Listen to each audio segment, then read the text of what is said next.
सद्गुरु के मुखार बिंदु से निकली भाव भरी वाणी को निरंतर सुनने और जीवन को सुंदर, सरल, कोमल बनाने के लिए पहले इस चैनल को सब्सक्राइब करें और बेल आइकन दबाएं।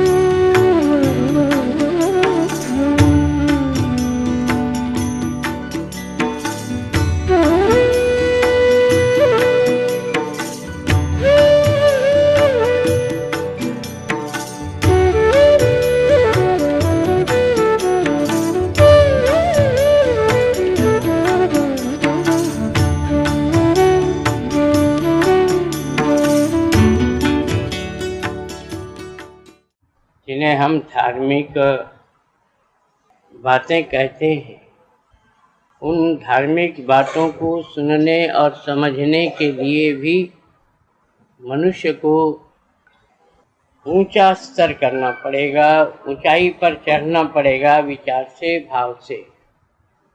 किसी ऊंची चीज को देखने के लिए नीचे खड़ा हुआ प्राणी उसे कैसे देख सकेगा? देखने के लिए उसे कुछ ऊपर उठना होगा, और जब तक वह ऊपर उठता नहीं तब तक वह केवल उसकी ऊंचाई को ही देख पाता है, वस्तु को नहीं देख पाता। लोग समझते नहीं है इन बातों को। मनुष्य के भीतर भावना तो रहती है कि मुझे शांति मिले, मुझे प्रेम मिले, भक्ति मिले, ज्ञान मिले, किंतु वह अपने मन को कभी देखता है क्या? क्या उसका हृदय, क्या उसका मन, क्या उसका विचार कुछ ऊपर भी उठता है, या केवल नीचे खड़ा हो करके केवल वो धर्म की बातें, कर्म की बातें, ज्ञान की बातें, भक्ति की बातें सुनता रहता है? सुनने से कुछ होगा नहीं, ऊपर उठना होगा। और ऊपर उठने के लिए मनुष्य कुछ ऐसे ही नहीं, कोई सीढ़ी नहीं लगी हुई है, ये तो विचार मात्र हैं मनुष्य के। और इन विचारों को मनुष्य जितना ऊंचा कर सकता है, ये विचार जितने मनुष्य के ऊंचे से ऊंचे, बड़े शांत और प्रिय भाव के जितने अधिक विचार होंगे, मनुष्य उतना ही ऊपर उठता चला जाएगा। और ये दुनिया की जो निरर्थक बातें हैं, जिनसे कि मनुष्य दिन रात घिरा हुआ है, वो बातें यहीं रह जाती हैं। कुछ बातें ऐसी होती हैं जिनको कहना भी पड़ता है और न कहना भी ठीक। कहना भी पड़ता है और न कहना भी ठीक है। उसका कारण यह है कि कहना भी पड़ता है इसलिए कि मनुष्य के सम्मुख कुछ उच्च आदर्श चाहिए, ये तो हुआ कहने का मतलब। और नहीं कहना चाहिए इसलिए कि किनको सुनाते हो तुम? सुनने वाले के भीतर भी क्या उतनी ही उत्सुकता है? क्या उसके भीतर एक व्याकुलता है कि मैं उस तत्व को जान जाऊं, जिस तत्व को समझने के पश्चात मुझे दुनियादारी की कोई भी बात अपनी तरफ खींच न सके? साधारण व्यक्ति होता है और दिन रात उससे अच्छी से अच्छी बातें कही जाती हैं, लेकिन वो बहुत नीचे है। सुनने वाला जो है वो बहुत नीचे बैठा हुआ है, और सुनाने वाला जो है वो ऊंची से ऊंची बात कह करके मन में संतोष लेता है। परिणाम ये होता है कि दोनों का मिलन नहीं हो पाता। एक व्यक्ति आपसे कहता है कि आपके भीतर इतनी सुंदर भावनाएं हैं जिनकी कि आप कल्पना नहीं कर सकती, किंतु मनुष्य उन भावनाओं को कभी देख नहीं पाता। कारण उसका यह है कि दिन रात वो ऐसी बातें सुनता रहता है जहाँ पाप पुण्य की कथा ही कथा है, प्रेम की, भाव की, विचार की नहीं। और दूसरी तरफ यदि किसी अवतारी भगवान की कुछ बातें कही जाती हैं तो उनको भी मनुष्य अपने ही दृष्टिकोण से लेता है, अपने ही भाव से लेता है। बहुत सी बातें आपके समझ में नहीं भी आती होंगी जबकि ये बातें कही जाती हैं। मनुष्य अवतारी भगवान की बातों को अपनी तरह कैसे लेता है, जैसे कि भगवान कृष्ण की लीलाएं, बचपन की लीलाएं उनको आज भी मनुष्य जब सुनता है तो वो व्यवहार वो अपनी तरह ही कि हम जैसे हैं वैसे ही भगवान ने खेल किया है। और भगवान जो थे वो न जाने कैसे भगवान हो गए, क्योंकि भक्तों ने प्रेम में आकर, भाव में आकर या विचार के कारण भगवान को कह दिया चोर जार शिरोमणि। इसका अर्थ क्या होता है? चोर था वो। लेकिन कोई पूछ बैठे कि किस चीज का चोर था, तो लोग कहेंगे कि मक्खन चोर था। तो ये भी उनकी समझ गलत। चुराता था वो मन, मक्खन नहीं चुराता। वो कृष्ण अपनी बांसुरी बजा करके मनुष्य के हृदय को इतना पागल कर देता कि उसके दिल को ही वो चुरा लेता। और वो जो इसके दिल का चुराना था उसी ने तो आज भगवान कृष्ण को भगवान बना रखा है। लोग समझते नहीं, वो केवल यही समझते हैं माखन चोरी लीला। अरे माखन चोरी लीला क्या रख, ये चोरी तो सब कर सकते हैं। इस चोरी में क्या रखा है? वो चोरी विशेष है। चोर चुराता है और जिसका माल चुराता है उसको पता नहीं कि क्या चुरा ले गया। जिसने दिल को ही चुरा लिया उससे बड़ा चोर कौन होगा? लोग तो समझते नहीं है। ये जो लीलाएं होती हैं उनका ऐसा भ्रष्ट रूप मनुष्यों की निरर्थक इंद्रियों को उत्तेजित करने के लिए लोग लीला में दिखलाते हैं, जिससे कि मनुष्य अपने ही धरातल से भगवान की उन लीलाओं को सोचता समझता है। करने वाले क्यों करते हैं भगवान जाने, और देखने वाले क्यों देखते हैं ये भी भगवान जाने। लेकिन ये बात अवश्य है कि न करने वाले ठीक हैं और न देखने वाले ठीक। ये बात इसलिए कही गई कि मनुष्य ये नहीं समझता कि ये लीलाएं किस लिए हैं। ये आपकी मन की शांति के लिए। और वहां यदि आपके भीतर में काम की भावना पैदा हो जाए तो करने वाला जो है वो ठीक नहीं कर रहा है और देखने वाला तो बिल्कुल पागल है। क्या काम? कृष्ण आनंद की मूर्ति, कृष्ण प्रेम की मूर्ति, कृष्ण ऐसा चोर कि दुनिया में आज तक ऐसा कोई चोर हुआ नहीं जिसने लोगों के हृदय को इस मीठे ढंग से चुरा लिया। बांसुरी बजाकर उस चोरी का कोई पता नहीं लगा सकता। ले जाता है दिल अपने पास और छटपटाता है वो व्यक्ति जिसका दिल ले गया। बार बार वो कहता है कि फिर आए, फिर अपने दर्शन दे, फिर अपनी बांसुरी सुनाए, फिर मन को मोहित करे, क्योंकि वो मनमोहन।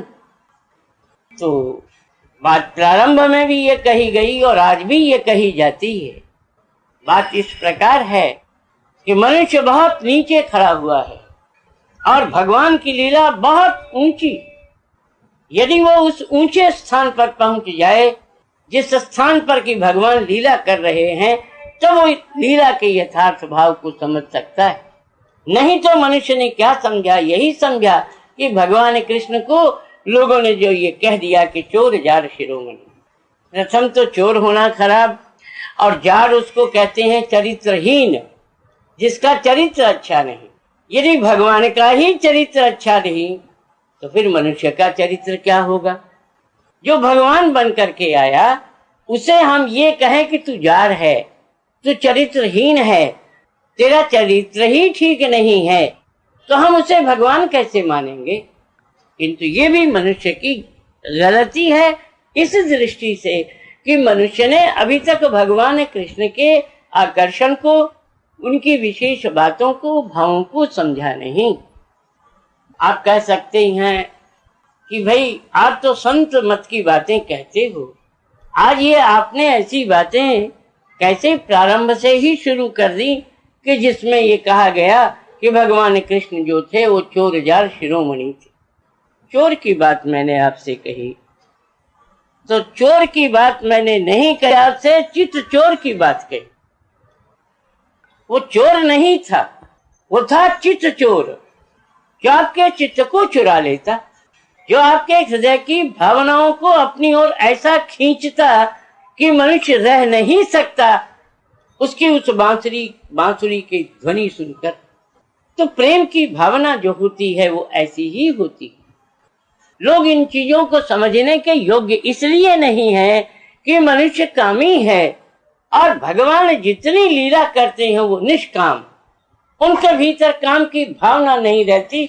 देखने वाला ये समझे कि ये कामातुर होकर काम कर रहे हैं, और करने वाला इतने सुंदर ढंग से वो काम करता है कि उसके काम को दुनिया समझ ही नहीं पाती कि ये क्यों कर रहा है, ये क्या कर रहा है। दोनों में बड़ा अंतर। भगवान कृष्ण को समझने के लिए भगवान कृष्ण की तरह माधुर्य पूर्ण भावना आपके हृदय में हो, और जब प्यार में आप बिल्कुल आप विभल हो जाएं, आपको अपनी आप ही का ज्ञान न हो, तब कहीं जाकर के आप भगवान कृष्ण की लीला को समझ सकते। लीला करने वालों ने यहाँ तक बात भी कही कि भगवान शंकर की जब ये इच्छा हुई कि मैं भी चलूं और उस गोकुल गांव के रहने वाले उस कृष्ण की बांसुरी और उसकी लीला देखने के लिए चलूं, लोगों ने कल्पना की क्या? लोगों ने ये कल्पना की कि वो भगवान शंकर भी एक गोपी के रूप में आए, और गोपी के रूप में आकर के गोपियों की तरह ही भगवान की उस रासलीला में सम्मिलित हो गए। फिर यहाँ समझना होगा, बात फिर आपको समझनी होगी।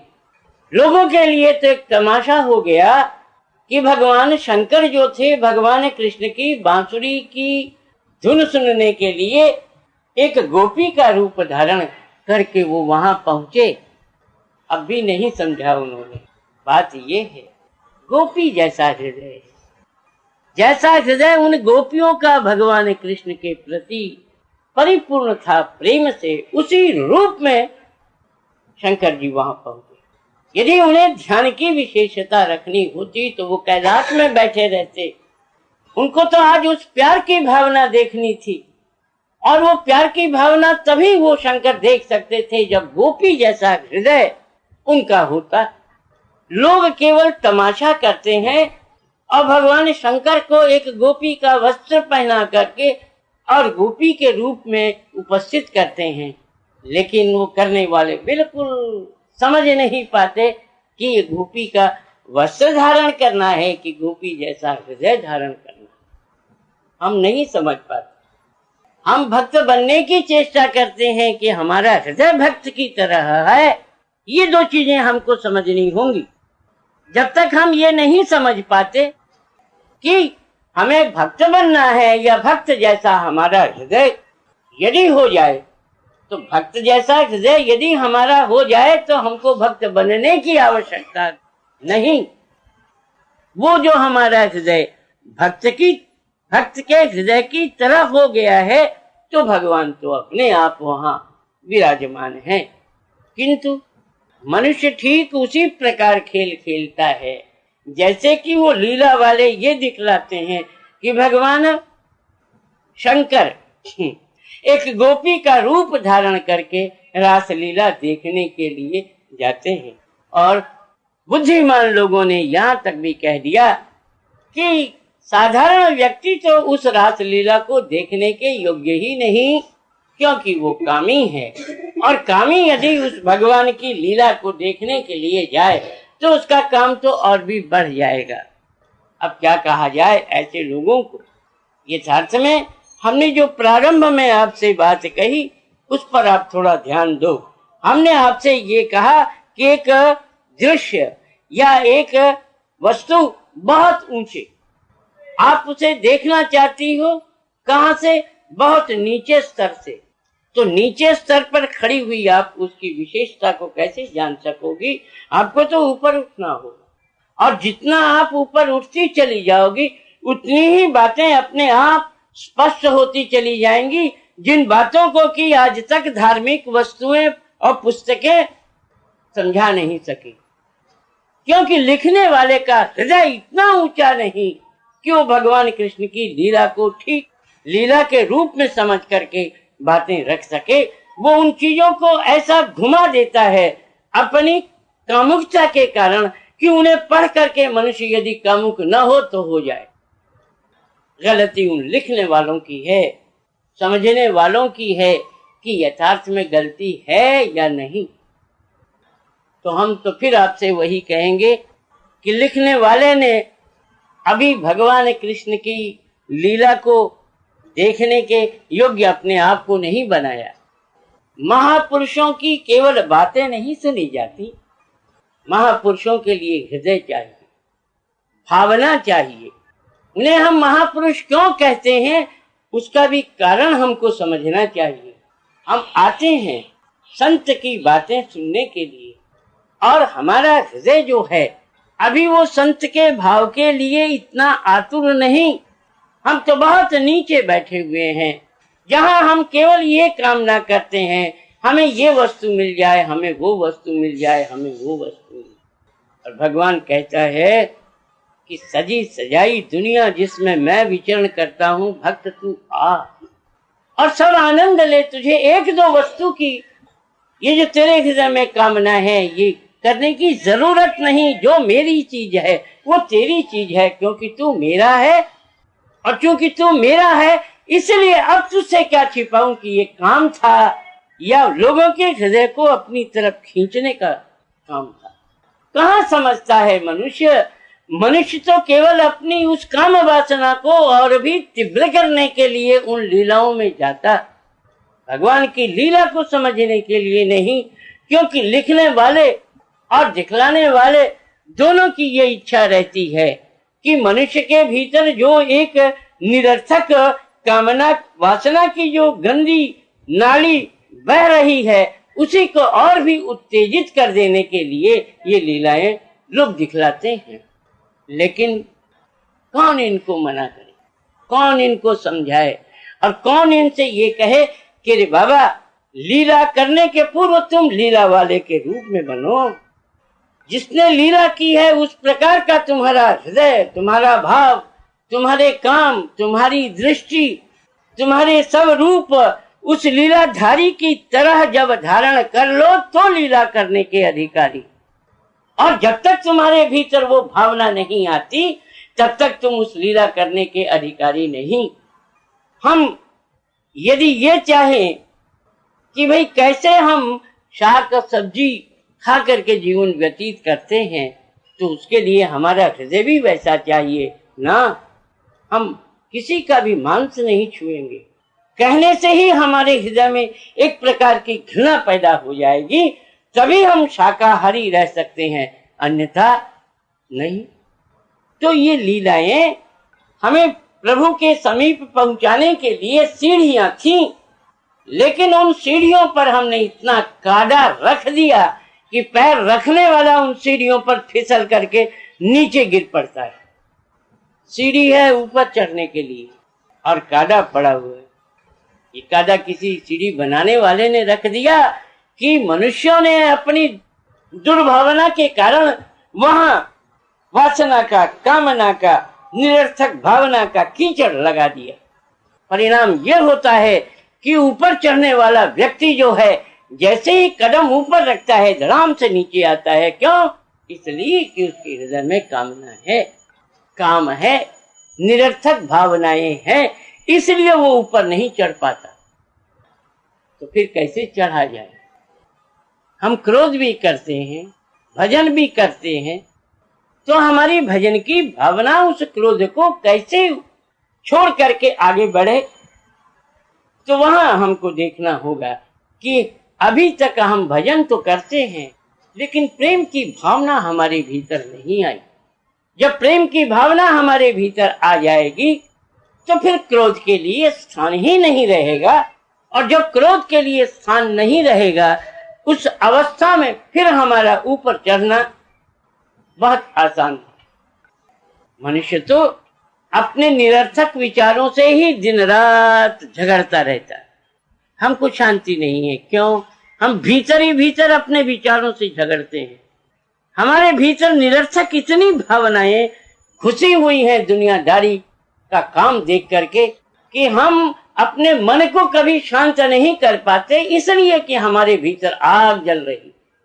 हम उदास बैठे हैं, हमें प्रसन्न करने के लिए बार बार अच्छी अच्छी बातें कही जाती, लेकिन क्योंकि हम उन अच्छी बातों के समीप नहीं पहुंच पाते, वहां तक हम जा नहीं पाते, इसलिए वो हमारे हृदय की जो दुर्गंधपूर्ण भावना है उसके कारण हम समझ ही नहीं पाते कि प्रसन्नता क्या। जब भगवान ने कहा कि जो मेरा हो जाता है उसका तमाम दुख, उसका तमाम भले बुरे का विचार मैं अपने ऊपर ले लेता हूं, यहां तक कहा घबरा उठा अर्जुन, तो उस घबराए हुए अर्जुन को भगवान कृष्ण ने कहा तू युद्ध कर और तू मुझे याद रख, फिर तुझे कोई पाप नहीं। इतनी बड़ी बात कह दी कि तू मुझे याद रख, फिर तो चाहे जो कुछ कर। लेकिन मनुष्य ये नहीं समझ पाता, जिस रोज उसको याद करने लगेगा जो कुछ नहीं कर सकेगा। जिस दिन वो भगवान का हो जाएगा उस दिन उसके कर्म से, वाणी से, भाव से, मन से निरर्थक भावना कभी पैदा ही नहीं हो सकती, क्योंकि वो तो उसका हो गया। वो इतना ऊंचा चढ़ गया कि नीचाई की तरफ उसका ध्यान नहीं। हम सुनते हैं, दिन रात सुनते हैं, जाते हैं, लोगों से बातें सुनते हैं, भाव की बातें सुनते हैं। क्या आपका भाव है, जबकि आप ऊपर नहीं उठ सकती हो इन नीची छोटी निरर्थक बातों के भीतर ही आपका दिन रात बीतता है, तो आप क्या सत्संग करोगी और क्या सत्संग सुनोगी? ऊपर उठना होगा। जरा 2 कदम ऊपर चढ़ करके देखो कि कितनी गंदगी से तुम निकल करके ऊपर बढ़ रही हो। लेकिन जब तक आप 2 सीढ़ी चढ़ नहीं जाती तब तक आपको वो गंदगी नहीं मालूम होती। आपके भीतर जो अशांति है, उस अशांति का पहला कारण यह है कि हमेशा ही आप निरर्थक बातों के बीच में बैठी रहती, और वो भावनाएं कभी आपको ऊपर उठने नहीं देती, क्योंकि आपने केवल उन्हीं बातों का संग्रह किया है जो आपके दिल को जलाए, आपके मन को दुखित करे, आपको शांत न रहने दे। फेंक दो आज उस कूड़े को और ऊपर उठ करके देखो कि गंदगी कहाँ है। गंदगी कहीं नहीं, गंदगी अपने भीतर। जिसका भीतर स्वच्छ है उसके लिए दुनिया में कहीं भी चला जाए उसके लिए सब ठीक है। तैराक के लिए चाहे वो समुद्र हो, चाहे वो नदी हो, चाहे वो तालाब हो, सबको पार करके निकल जाएगा, क्योंकि वो तैराक।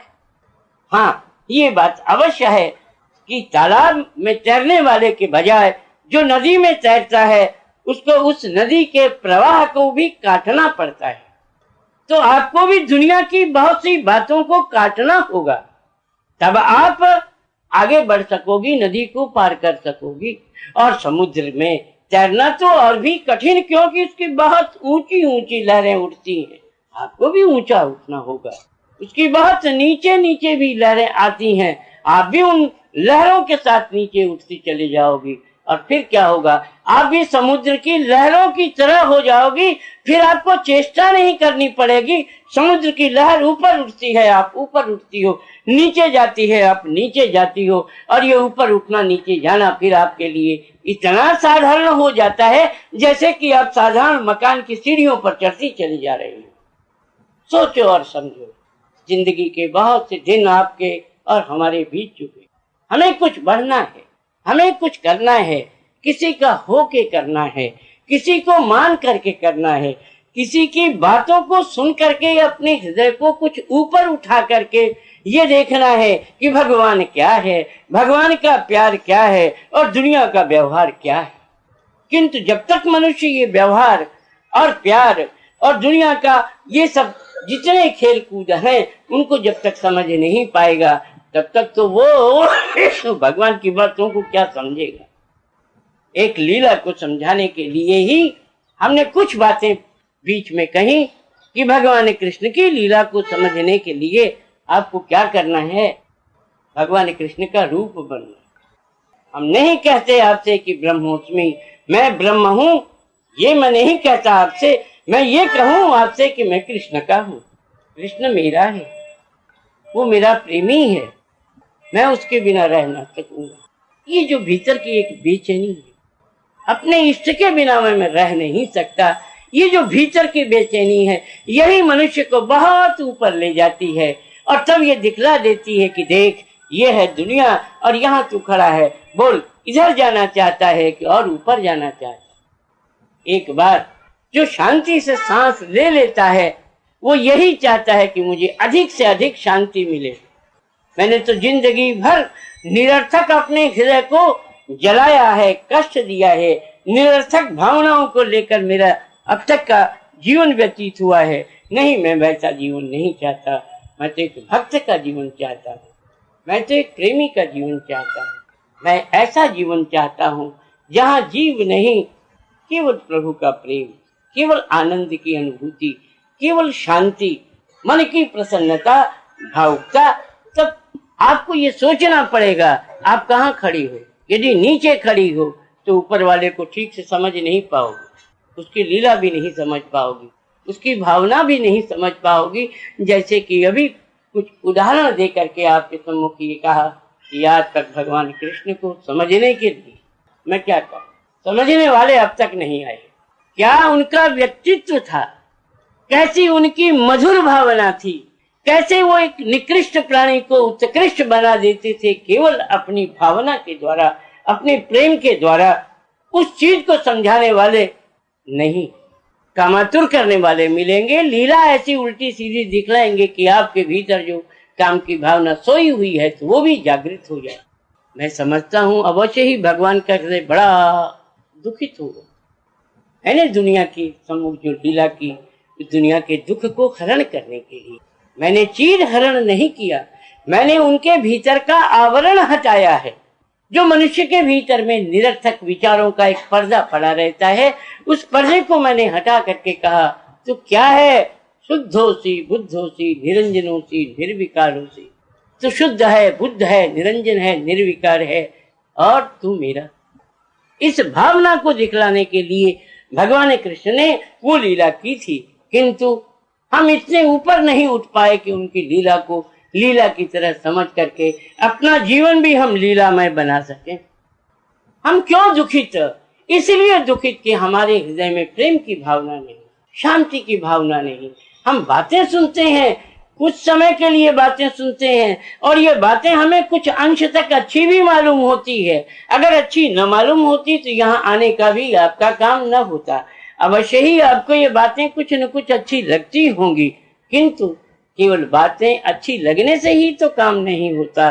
काम होगा जब कदम कदम बढ़ा करके उसके कदमों पर सर रख के कहोगे कि तेरे बिना गति नहीं। जितने तप जप कर सको करके थक जाओगी, अंत में यही कहना होगा कि यही तेरे कदम है और इन्हीं कदमों पे मेरा दम निकले, यही मेरी कामना। यही तो भक्त चाहता है। भक्त का हृदय दिन रात एक चीज चाहता है, मैं तेरा हूं और तेरे समीप ही मेरी गति। तो ये तो बहुत ऊंचा होने से ऐसा होता है। तो आज तो मैंने केवल आपको भगवान कृष्ण की साधारण सी लीलाओं का एक साधारण स्वरूप बतलाया कि लोग अभी तक समझ नहीं पाए कि भगवान कृष्ण की लीला का कितना उत्तम, आनंदपूर्ण और शांतिपूर्ण, भावपूर्ण व्यक्तित्व था। बस आज इतना ही।